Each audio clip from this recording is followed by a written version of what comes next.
Hello ladies and gents, welcome back to some more 4PL Corsair Vengeance Cup action. It's going to be round number 2 now. We're having a bit of a rotation in the casters, trying to keep everything fresh. It's going to be me and Mr. Spuddington. How are you doing, dude? I'm doing well. Grand here. Really good to be casting something like this. Alrighty, so obviously we're going to be casting Team Megashock and Alternate. Do you know either of these teams personally? Have you seen them much? I haven't seen much of them myself. I've heard good things about both of them. Alternate I know particularly as being relatively well known in the sort of community. Certainly made a good number of plays around the place. They're not sort of as I've been told the absolute top tier, but sort of certainly always in contention for that kind of a title. Don't know if they've ever won any major events or not, but certainly a scary team. Yeah, I mean, both of these teams have featured quite a lot in a lot of the casts that we've been bringing from 4PL recently. So basically, Team Megashock are always around the semi-finals, finals. They're a very, very good team. Alternate have the top solo elo player here, F-Lord. So again, very, very good players individually, but we have seen in the past that even though they're good individually, Alternate sometimes do make kind of hashes of it in team fights. So it's kind of interesting to see what plays off here. The bans are going to be coming in: Ari, Zyra, Morgana, Karthus, Shen, and Nocturne. And the first 3 picks will be coming out here. Malphite has been locked instantly for Team Megashock, and you're going to have Alistair alongside Corky for Alternate. So is anything standing out to you there, Spuddington, in the picks and bans? They're very standard bans, but they're very standard bans and very strong picks. Malphite is just this extremely flexible jungler or top lane who can deal with so many champions, shuts down anyone with any kind of reliance on attack speed at all, initiates very well. And meanwhile, Alistair Jungle is just this incredible presence in the early game, and if they really want to, they could play him as a support, but I doubt they will. And he can really set lane snowballing, extreme presence early game. That's Corky obviously sort of very bursty AD, and I'm guessing we're being trolled by the Draven, given that he is they're unlikely to run double AD carry. And yeah, no, the bans are honestly. Nocturne ban, global presence. Shen, global presence. Karthus, global presence. Alternate doesn't like global ultimates, it seems. And obviously Ari, Zyra, Morgana, very strong mid champs. A lot of control of the battlefield, good roaming capabilities. Shutting those options out are just, it's a very safe way of playing it. Yeah, and we saw what Peke in particular can do with Zyra last game. The burst was absolutely phenomenal. So crazy in mid. Forced Brand out of mid and really set the tone for the game. So we're going to have a Maokai and Vladimir pick up for Alternate. So I'm guessing we're going to have Alistair support with Maokai in the jungles. Vladimir could be played top, could be played mid, not too sure. Going to have to see what Alternate pick up last. And on the flip side, it's going to be Ezreal, Soraka, Malphite, as I said before, and we do have 2 pending lock-ins in the form of Rumble and Katarina. I would not expect to see Katarina here, Swellington. I have not seen her played for a very, very long time. Very low chances of Katarina, especially when Alistair is on the other team. Alistair is anathema to Cat because, like, almost every ability, he has 2 abilities which are instant cast and which will interrupt her ultimate, and an awful lot of there we go, swapping out for Lee Sin there. Although Lee Sin top and Rumble mid, it's possible. Or jungle, of course. Malphite top, yeah. Rumble mid. But yeah. Chances of seeing Cat in a pro game are extremely low. But Vlad, very safe pick. Rumble, at the moment, this isn't being played on the patch where they've nerfed his Flame Spitter, so his damage is extremely high. And his ultimate obviously can set up team fights like almost no other. Well, almost like Malphite. If they have Rumble Malphite, they have this extremely hard engage. They just have Malphite ulting, and then you have Rumble landing the equalizer, and it just does this huge damage. Yeah, definitely. And what I've also noticed from the lineup is that they could be running Malphite in mid. because Malphite AP in mid is incredibly strong on top of everything else. So you could have some kind of a lineup with Lee Sin in jungle, Rumble top, Malphite mid, or as you said before, Rumble could be in the mid, and it's kind of a coin flip between Malphite and Lee Sin. It's quite interesting. So we're gonna have to see how the players are going to switch around. I know that Kikis will be their top player. Kikis is a very, very strong top, so one to watch out for. In the meantime, Alternate are going to lock in the Kassadin pickup, and they're going to be switching around. So, who is going to be where? Goat Slayer on Lee Sin, very strong pickup there. Kikis with Rumble, so he's going to be top. And yeah, Cowtard is the mid player for Team Megashock, so it looks like you're going to have Malphite in mid. So, what are your thoughts about Malphite mid? AP it would probably be. Malphite mid has this nigh on unavoidable harass, but it's very. It isn't. If he runs out, if he does all this harass as soon as he possibly can, he's going to run himself out of mana very quickly. But once Malphite goes back and picks up, say, a Chalice, then he's going to be this ridiculous, annoying mid character that, honestly, a character like Kassadin just can't deal with, because all of his damage is pretty much in his null sphere, at least in the early levels, and that has a long cooldown. If he hits Malphite, he's going to just hit the shield and do nothing, while Malphite continues to punch him in the face and seismic shard him. Yeah, that's very true. Well, I just looked before, actually, at Kaltar's rune page, and yeah, it's going to be ability power. He's got 8.5 magic pen, 15 flat ability power, 12 magic resist, and 13 armor, so his ultimate in particular, his Splunton, is going to be so scary.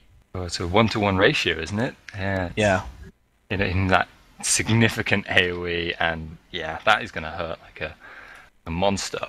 But an AP Malphite, pure AP, does have some serious problems with it just being too easy to focus him out once he has ulted, and not having the kind of same damage after his ult has been used as a normal AP mid.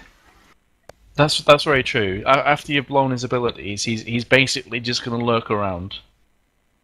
So, guys, we've got about 2 minutes remaining on the delay. We're going to cut to a quick commercial break, and when you rejoin us, we'll be live for round number 3. I've been corrected. We did skip a round, so it's round number 3 now in the 4PL Corsair Vengeance Cup. We'll see you right after this.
Hello, welcome back. We are now live into round number 3 between Alternate and Team Megashock. Two teams that could very well have got through towards the finals, but Team Megashock, I feel, are the slight favourites to actually go through here. And we could, I was just having a look before and discussing this in the break, we could see yet another Team Megashock TT Dragon semi-finals, which seems to be a reoccurring theme in these cups that we've been casting recently.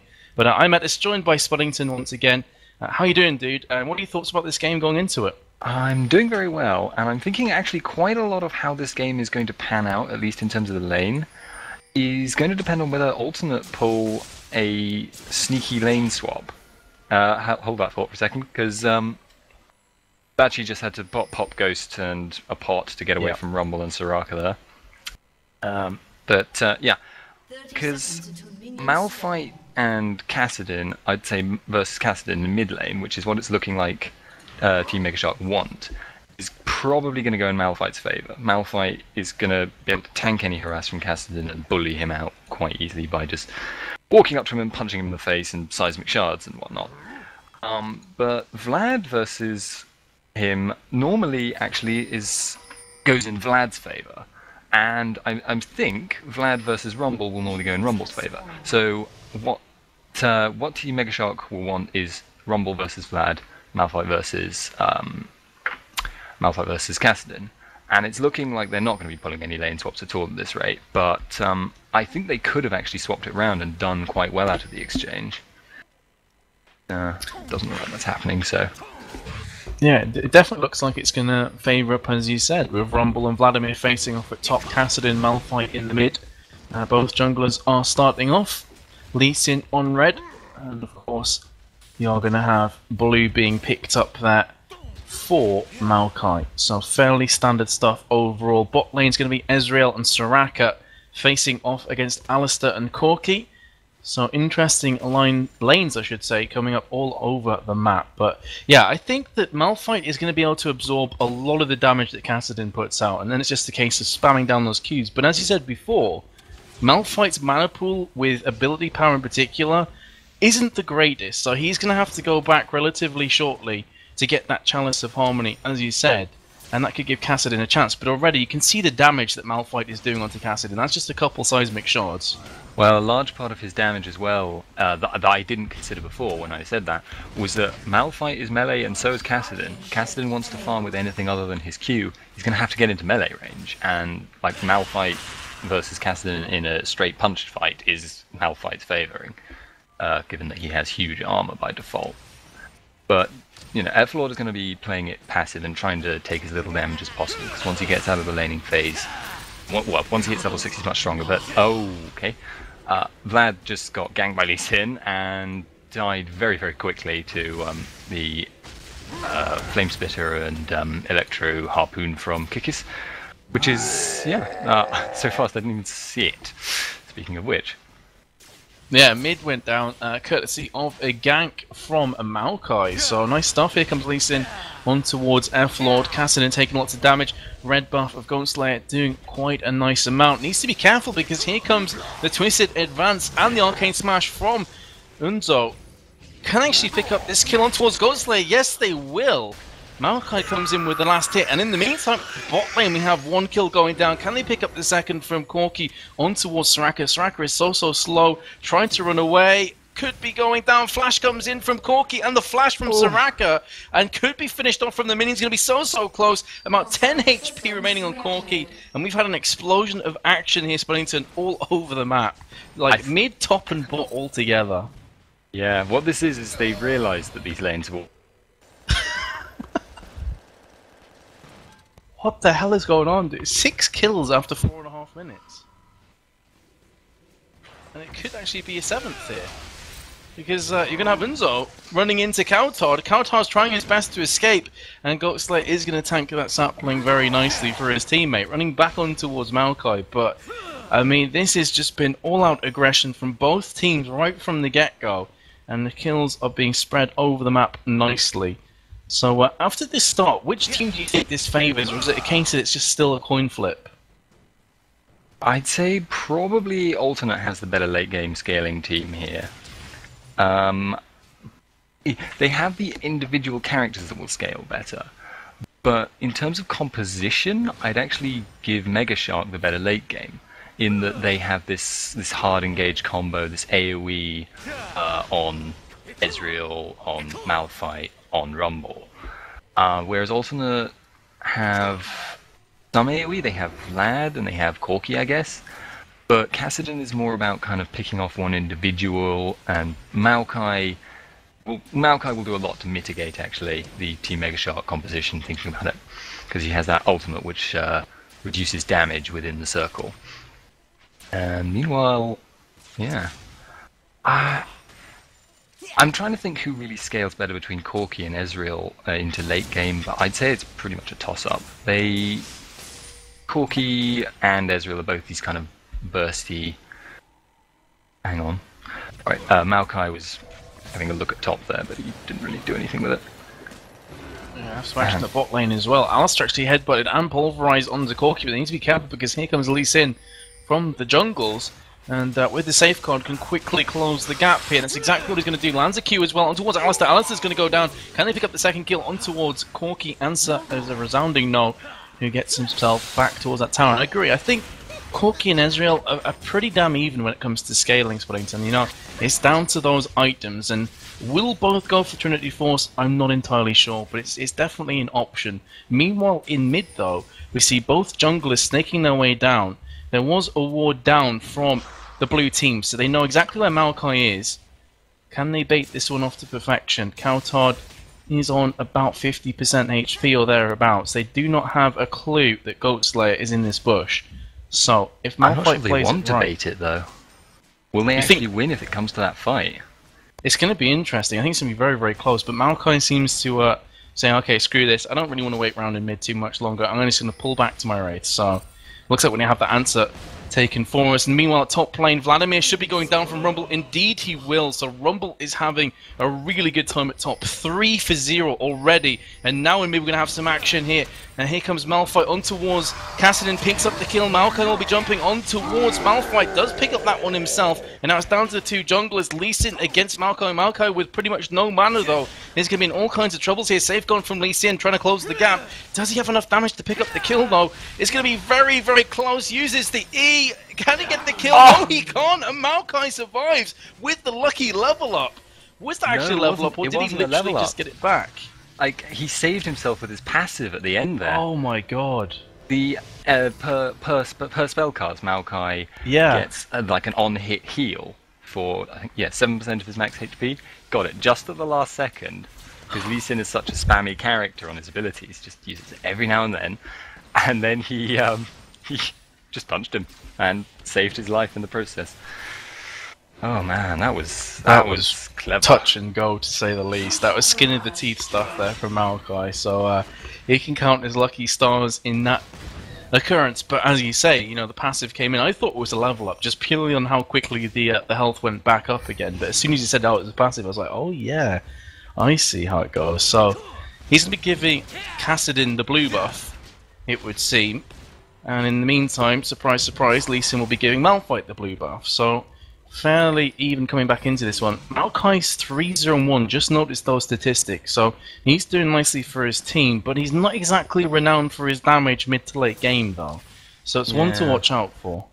Maokai, kind of, ideally, he's a support jungler. He wants to feed his lanes more than he wants to feed himself. Obviously, getting gold for himself will make him an unkillable, crowd control machine, and meanwhile Vlad is being forced to pool. Yeah, quite bad. That was quite a lot of damage for just Rumble using his 3-second free cooldowns. But yeah, Maokai wants to feed his lanes more than he wants to feed himself. Lee Sin probably, he does kind of want to feed himself, but ironically isn't getting the opportunity. And yeah, the blue buff transfers, I'd say, probably benefit Kassadin more than Malphite. I mean, they are both very mana-hungry characters, but Kassadin, he loves to rift walk everywhere, and he has a Tear of the Goddess, so he can get it stacked up much faster this way. So, yeah, Kassadin will be, very happy with that exchange. And now, that's the other thing. With the blue buff, he can afford to use his mana so often that he can actually burst through Malphite's shield and do some lasting damage to him. And you can see he's gotten quite low on health now as a result of that.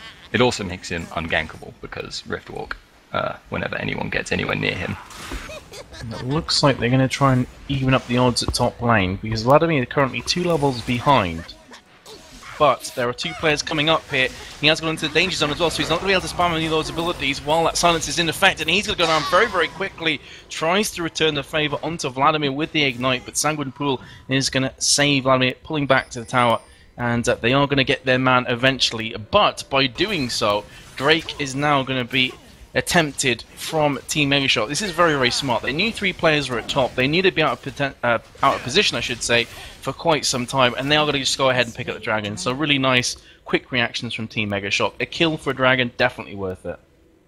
Yeah, that's a very clever thing to do, because yeah, you just take advantage of the play that Alternate thought had gone really well, and you know, you just abuse the fact that they just sent that many people up top. You've overcommitted to top. Fine, take dragon, easy.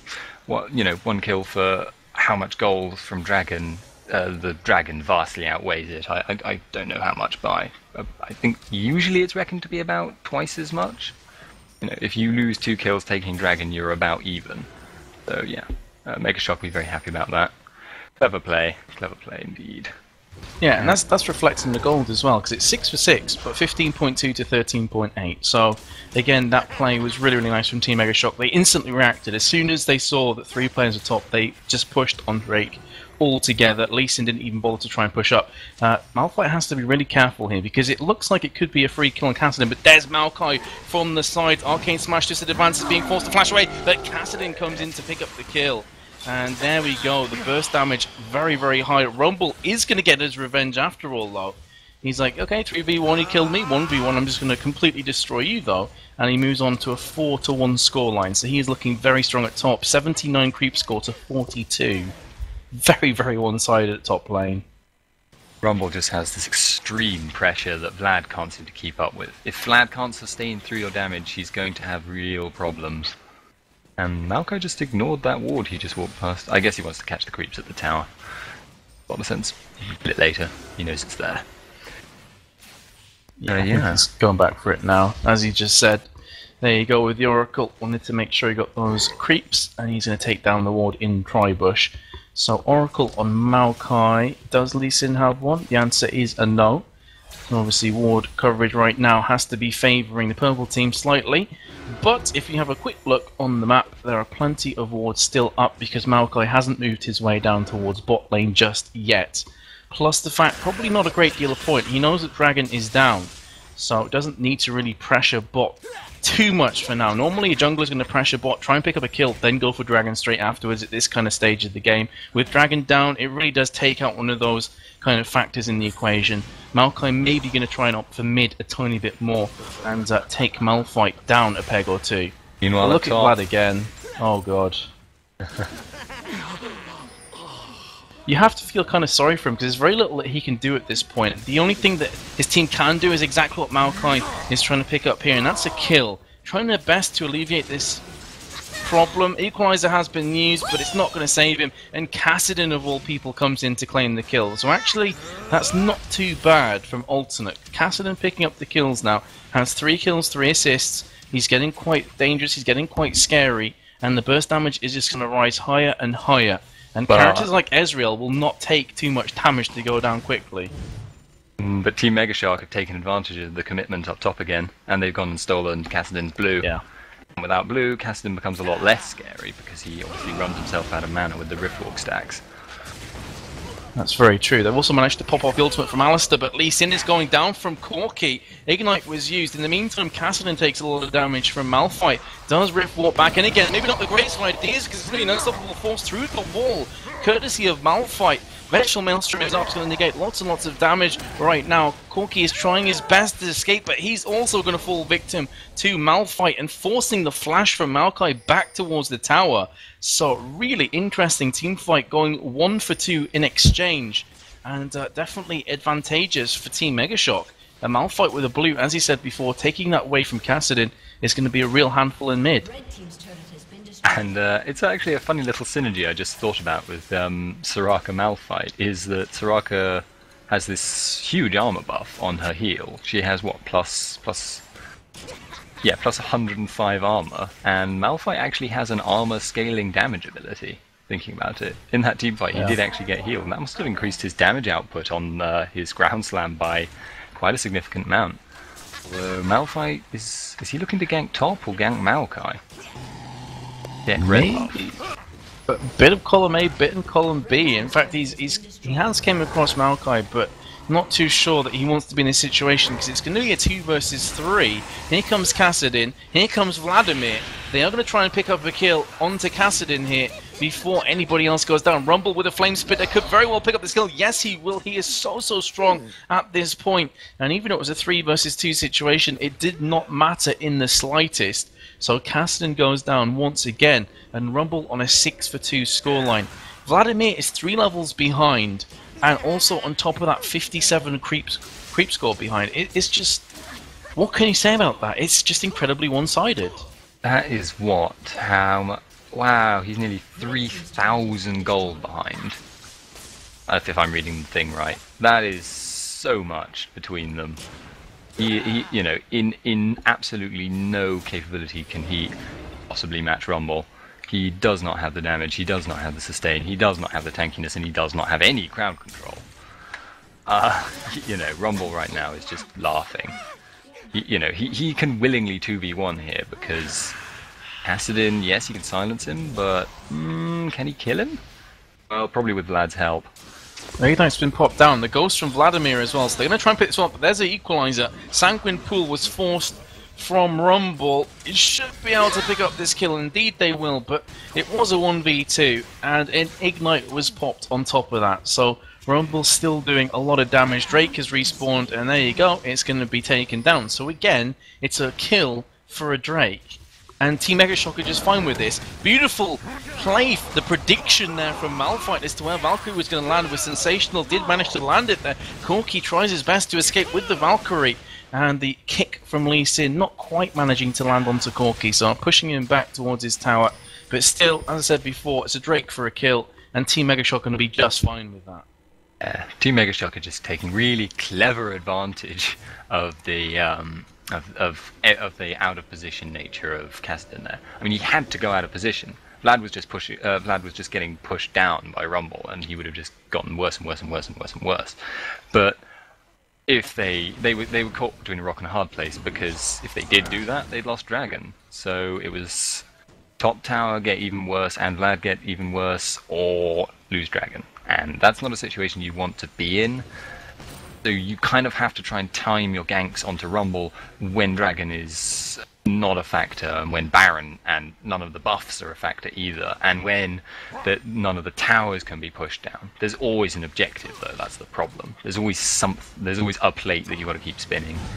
And if you gank Rumble, then they're just going to push one of them over.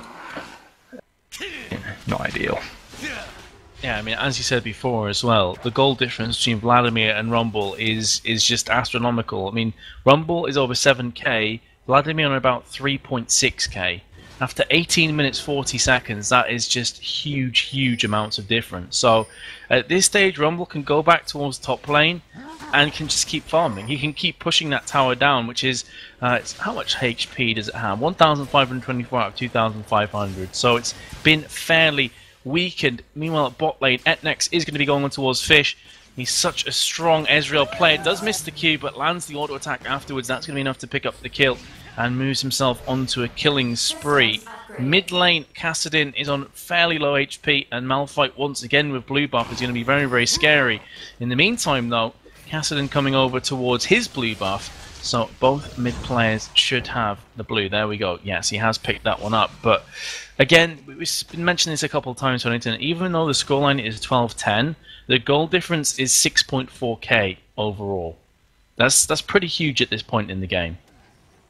If they can hold out, then it will become less significant.